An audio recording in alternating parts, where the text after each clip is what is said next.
Bab 2442. Ayo, rasakan sejenak. Mile tercengang. Wanita itu juga tercengang. Semuanya tercengang. Karena sama-sama tidak bisa melahap laut kesadaran masing-masing pihak, yang paling penting adalah laut kesadaran kedua belah pihak setara dengan menyatu, masing-masing memiliki ingatan satu sama lain. Ada aku di dalam kamu, ada kamu di dalam aku. Keduanya benar-benar tercengang. Velove. Nama wanita ini adalah Velove. Dan wanita itu juga dari dunia orang mati. Ribuan tahun yang lalu, wanita ini langsung mengejutkan dunia begitu lahir. Karena gadis itu lahir dengan tubuh kutukan dari 10 tubuh jahat yang legendaris. Tubuh kutukan ini menempati urutan pertama di antara semua tubuh jahat, yang melambangkan bencana dan juga tidak diketahui. Karena itu, gadis itu tidak disambut oleh keluarga begitu dia lahir. Dia tidak punya teman di keluarga sejak masih kecil dan semua orang membencinya dan bahkan ayahnya juga mengabaikannya. Hanya ibunya yang ada di sisinya. Meskipun wanita itu kesepian, dia juga sudah merasa puas ada ibunya. Tapi saat berusia 16 tahun, sebuah bencana terjadi di dunia ini. Energi spiritual terkuras habis. Ini mirip dengan bencana 5 dimensi, alam semesta manapun, ada hari saat rentang kehidupan semakin dekat. Namun waktu itu orang-orang di dunia mengira dibawa oleh seorang wanita dan percaya bahwa jalan langit tertinggi pada waktu itu sedang menghukum orang-orang di dunia ini dan alasan mengapa pihak lain menghukum dunia ini karena Velove. Jadi, tragedi berikut terjadi. Untuk meredakan kemarahan publik, keluarga wanita itu menyerahkannya, tetapi ibunya terbunuh karena melindunginya. Melihat ibunya meninggal di depan matanya sendiri, tubuh kutukan wanita itu terbangun sepenuhnya. Selanjutnya, wanita itu menggunakan dirinya sebagai sarana untuk mengutuk seluruh dunia. Semua orang di dunia ini bukan hanya tidak dapat meninggalkan dunia ini, tetapi juga akan menjadi mayat hidup, membusuk dan mati perlahan. Bukan hanya mereka, tetapi juga keturunan mereka akan menderita kutukan ini, tidak bisa keluar dari dunia ini untuk beberapa kehidupan, kemudian membusuk dan mati. Mile menarik kembali pikirannya. Harus dikatakan, Velove ini cukup sengsara. Pada saat ini, dia sudah sedikit mengerti kenapa energi dendam pihak lawan begitu besar. Karena orang-orang di kota ini tidak memberinya kesempatan sama sekali saat itu dan memaksa satu-satunya pendukungnya sampai mati di depan matanya. Mile menghela nafas dengan suara rendah. Melakukan kejahatan. Di samping, Velove sedang menatap Mile, dia juga memiliki semua kenangan tentang Mile saat ini. Namun, dia tidak memiliki ingatan tentang 3 orang. Ketiga orang ini adalah wanita bergaun polos, pria berbaju biru dan kultivator pedang. Saat menyatu dengan ingatan Mile, segala sesuatu tentang mereka bertiga secara otomatis membukanya. Dia ingin menjelajah dengan paksa, tetapi dia dengan ngeri menemukan bahwa dia tidak dapat melakukannya sama sekali. Tampak jelas, mereka bertiga lebih kuat darinya. Sebenarnya, saat dia melihat pedang biru gaib Mile dan gumpalan energi pedang, dia sudah tahu bahwa orang di belakang Mile lebih kuat darinya. Jika tidak, dia tidak akan pernah memberi Mile kesempatan untuk bertarung. Negosiasi. Tanpa kekuatan, siapa yang akan bernegosiasi denganmu? Pada saat ini, Mile langsung meninggalkan tubuh Velove. Velove menatap Mile tanpa berbicara. Mile menoleh melihat gadis di samping. Kamu tahu seluk-beluk masalah ini, kan? Gadis itu mengangguk, ya. Mile terdiam. Gadis itu berkata dengan lembut, orang-orang dari masa itu semuanya sudah mati.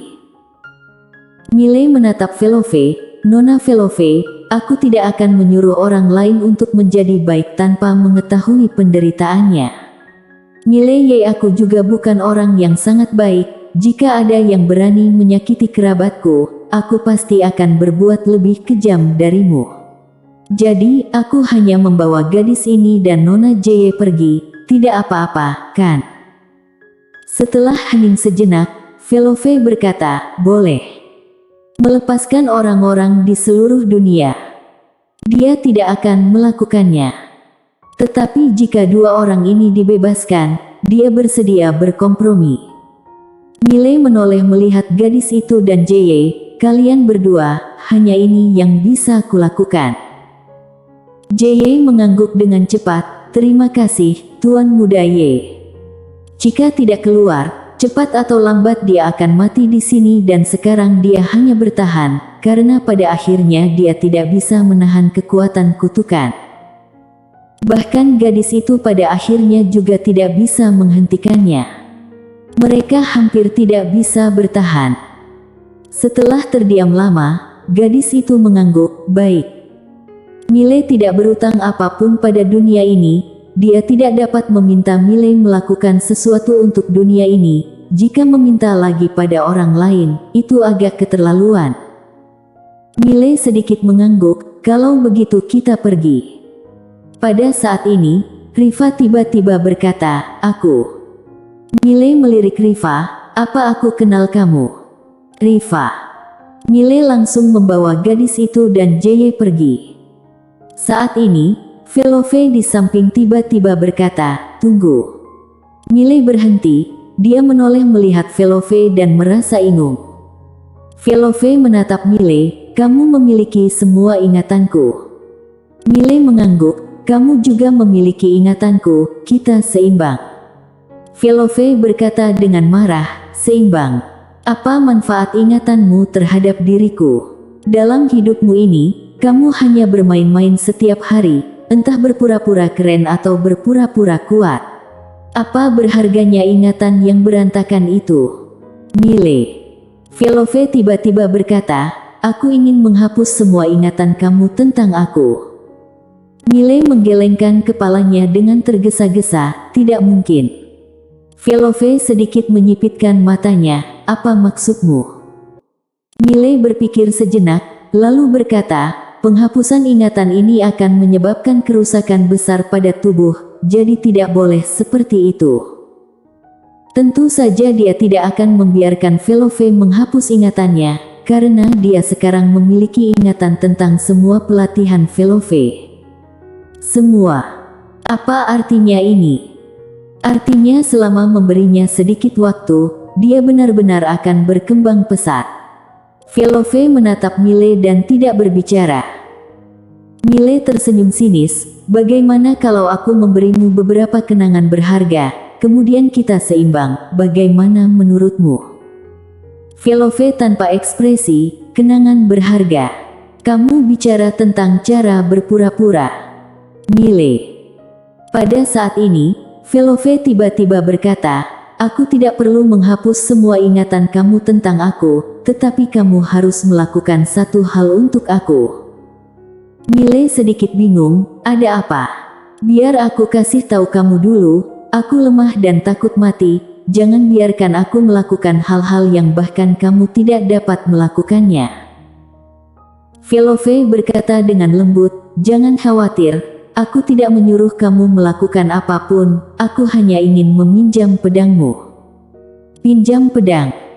Mile sedikit mengernyit, apa yang kamu lakukan dengan pedang? Velove berkata dengan suara rendah, kamu bilang saja pinjam atau tidak. Mile ragu-ragu, lalu berkata, aku tidak ingin meminjamnya. Liang Ren tanpa ekspresi, kalau begitu aku akan menghapus ingatanmu tentang aku. Saat berbicara, dia akan bergerak. Pada saat ini, Mile buru-buru berkata, kita bisa berdiskusi. Diskusi. Velove terdiam sesaat dan berkata, aku tidak akan meminta pedangmu, aku hanya pinjam pakai. Jika kamu khawatir, kamu bisa ikut denganku. Aku akan mengembalikannya kepadamu setelah menggunakannya. Mile melirik Velove, yakin. Velove mengangguk, kamu memiliki ingatanku, kamu pasti tahu aku ini orang seperti apa. Mile terdiam sesaat dan berkata, aku bisa pinjamkan ke kamu, tetapi setelah menggunakannya, kamu harus segera mengembalikannya kepadaku. Velove mengangguk, ya. Mile menoleh melihat gadis itu dan Jeye, nona berdua, klien keluar dulu. Gadis itu ragu-ragu sejenak, lalu berkata, hati-hati. Setelah berbicara, dia membawa Jeye pergi. Dia tahu meskipun Velove ini kuat, dia pasti tidak akan berani membunuh Mile. Setelah gadis itu dan Jeye pergi, Mile menatap Velove. Velove, kamu mau buat apa pedang ini? Velove berkata dengan lembut, ikuti aku. Setelah berbicara, dia berbalik dan pergi. Mile ragu sejenak, lalu mengikuti. Velove membawanya pergi dari dunia orang mati, kemudian keduanya melakukan perjalanan melalui ratusan star territory dan akhirnya sampai di sebuah danau. Di permukaan danau, ada sebuah restoran. Mile menatap kekasihnya, di mana ini? Velove tidak berbicara, membawanya langsung ke restoran, tetapi saat ini, seorang tetua berdiri di depan mereka berdua. Tetua itu berkata dengan suara serak, Nona Velove, dia tidak memenuhi syarat untuk masuk. Wajah Mile langsung menjadi gelap. Velove melirik Mile, pinjamkan aku pedangmu. Mile berkata dengan suara dalam, apa kamu akan meninggalkanku di sini begitu saja? Velove memandang Mile, di sini harus mengandalkan kekuatan untuk masuk. Mile berjalan tepat di depan tetua itu, dia menatap lurus ke arah tua itu, apakah menurutmu aku lemah? Tetua itu memandang Mile, ya. Mile merentangkan telapak tangannya dan pedang biru gaib muncul di depan tetua itu, ini adalah pedang yang aku buat sendiri, tolong lihat apakah ada masalah. Velove menatap Mile. Saat ini dia mengerti apa artinya berkata omong kosong dengan mata terbuka. Orang ini bahkan tidak merasa malu saat berbohong. Di depan Mile, saat tetua itu melihat pedang biru gaib, wajahnya langsung berubah. Tampak jelas, dia telah merasakan pedang biru gaib yang luar biasa. Mile tiba-tiba berkata, jangan hanya lihat, ayo, sentuh dan rasakan. Saat berbicara, dia meletakkan pedang biru gaib ke tangan tetua itu. Tetua itu ragu-ragu sejenak, kemudian merasakannya. Dengan perasaan ini, pedang terbang entah dari mana, kemudian sebelum tetua itu bereaksi, di antara alisnya langsung tertusuk oleh pedang ini. Puff! Tetua itu langsung terpaku di tempat, tidak bisa bergerak. Tercengang. Mata tetua itu terbuka lebar, kepalanya kosong. Aku ini kenapa? Selain itu, Velove melihat jauh ke kedalaman langit berbintang, ada jejak kesungguhan di kedalaman matanya. Pedang itu berasal dari langit berbintang, tapi dia tidak tahu dari mana asal serangan pembuat pedang itu. Seolah memikirkan sesuatu, dia tiba-tiba menatap Mile, yang telah membuatnya merasakan pedang ini sebelumnya. Memikirkan hal ini, Velove menatap Mile dengan dingin, manusia ini penuh dengan hal-hal buruk. Sebenarnya, Mile juga sedikit bingung saat ini. Karena dia tidak menyangka Lydia akan menyerang tiba-tiba, bukankah dia sebelumnya tidak ada di sana? Pada saat ini, tetua itu tiba-tiba gemetar, yang mulia, ini. Mile ragu sejenak, lalu mencabut pedang penerapan Taoisme. Dia baru saja ingin menyimpan pedangnya, tapi pedang penerapan Taoisme langsung berubah menjadi cahaya pedang dan menghilang di ujung langit berbintang. Mile menatap tetua di depannya, bolehkah aku masuk? Tetua itu buru-buru berkata, ya, tentu saja. Mile menatap Velove, ayo jalan. Keduanya berjalan menuju paviliun. Di tengah jalan, Velove tiba-tiba berkata, bukankah kamu bilang kamu tidak akan memanggil orang? Mile menatap Velove, aku tidak manggil, dia yang merasakannya sendiri.